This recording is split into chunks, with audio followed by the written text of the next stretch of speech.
जब बहू ने खा ली हंसने वाली दवा।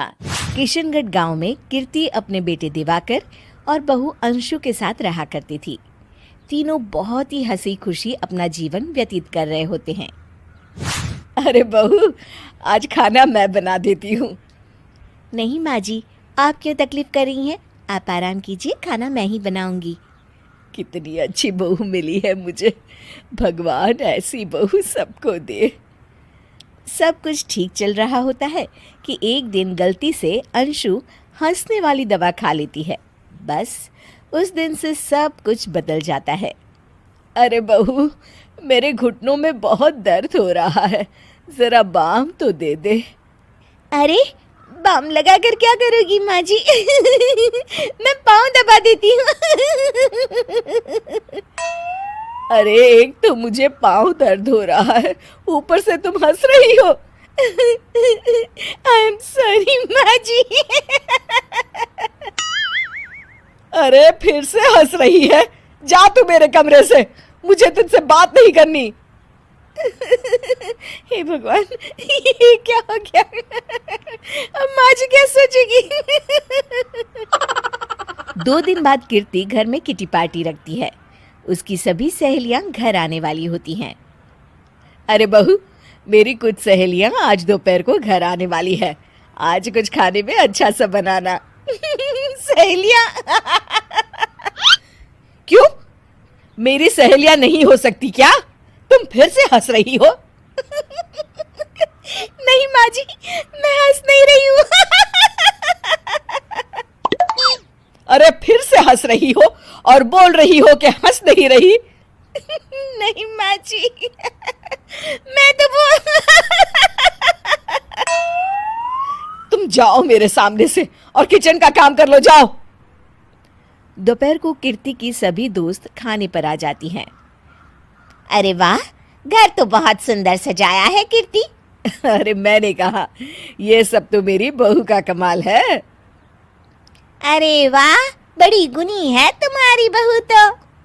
हाँ हाँ, खाना भी अच्छा बनाया है। हाँ, बहुत ही गुनी है। तो हमको नहीं मिलवाओगी क्या, या छुपा कर रखोगी अपनी हीरे जैसी बहू को? अरे नहीं नहीं, अभी बुलाती हूँ। अंशु, ओ अंशु, बहू रानी। अंशु बाहर आती है। जी माँ जी। बहू, ये सब मेरी सहेलियां हैं, मिलो सबसे। नमस्ते आंटी। नमस्ते बेटा, बहू तो बहुत अच्छी मिली है तुमको, किस्मत वाली हो तुम। किस्मत वाली? अरे क्या हुआ? हंस क्यों रही हो? नहीं नहीं, मैं हंस नहीं रही हूँ। तभी अचानक सांची के हाथ से चम्मच छूट जाता है और उसका कुर्ता गंदा हो जाता है। अंशु फिर से हंसने लगती है।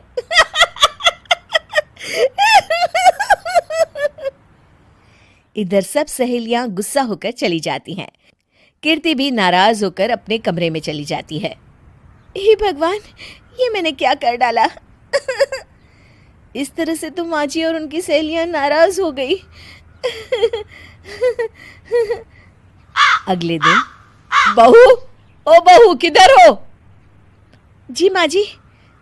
जल्दी से मेरे साथ चलो, पड़ोस वाले शर्मा जी की हार्ट अटैक से मौत हो गई है, उनके घर बैठक के लिए जाना है। अंशु तैयार होकर आ जाती है। थोड़ी देर में दोनों शर्मा जी के घर पहुंच जाती है। वहां पर सब रो रहे होते हैं। कीर्ति शर्मा जी की बीवी के पास बैठकर उन्हें सांत्वना देने लगती है। बड़े अच्छे इंसान थे मेरे पति। अच्छा। तुम हंस क्यों रही हो? वो अच्छे थे। हाँ हाँ, बहुत अच्छे थे अंकल। अरे अंशु, हंस मत।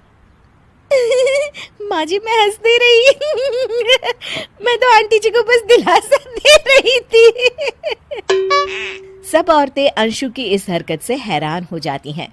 कीर्ति भी बहुत शर्मिंदा होती है और वो अंशु को लेकर फटाफट घर लौट आती है। अंशु, क्या हो गया है तुझे? हंस क्यों रही थी तू वहां पर? नहीं बाजी, मैं तो बस अरे तो फिर से हंस दी। जा तू अपने कमरे में, मुझे तो तुझसे बात ही नहीं करनी। मेरा बेटा ही तुझसे बात करेगा अब। रात को जब दिवाकर घर लौट आता है तो कीर्ति दिवाकर को सब कुछ बताती है। ठीक है माँ, अब फिक्र मत करो, मैं अंशु से बात करता हूँ। दिवाकर अपने कमरे में जाता है। जी आ गए आप कैसे हैं? मैं तो ठीक हूँ, बस सर में हल्का दर्द है। सर में दर्द अरे इसमें हंसने की क्या बात है? नहीं, मैं हंस नहीं रही हूँ मुझे तो फिक्र हो रही है आपकी एक तो मेरे सर में दर्द है, ऊपर से तुम हंस रही हो। अरे कैसे समझाऊं मैं आपको मैं हंस नहीं रही अंशु, तुम इस घर से चली जाओ। माँ ने मुझे बताया जो भी तुमने शर्मा आंटी के घर किया, और किटी पार्टी में भी। नहीं जी, मैं ऐसे नहीं हूँ तो अभी क्या हुआ था? क्यों हंस रही थी तुम? रुकिए मैं आपको सब कुछ बताती हूँ आपको सब कुछ। अंशु डायरी में लिखकर दिवाकर को पढ़ने देती है। कुछ दिनों पहले मैंने गलती से हंसने वाली दवा पी ली थी, जिसकी वजह से ये सब हो रहा है। इसका असर कुछ दिन और रहेगा। अरे तो तुमने ये सब पहले क्यों नहीं बताया अंशु? वो मैंने माँ जी को बताने की बहुत कोशिश की मगर उन्होंने सुना ही नहीं अरे ठीक है, मगर वादा करो जब तक दवाई का असर ठीक नहीं हो जाता तुम घर से बाहर नहीं जाओगी। नहीं जाऊंगी और हंसूंगी तो बिल्कुल नहीं लो, तुम तो फिर से हंस दी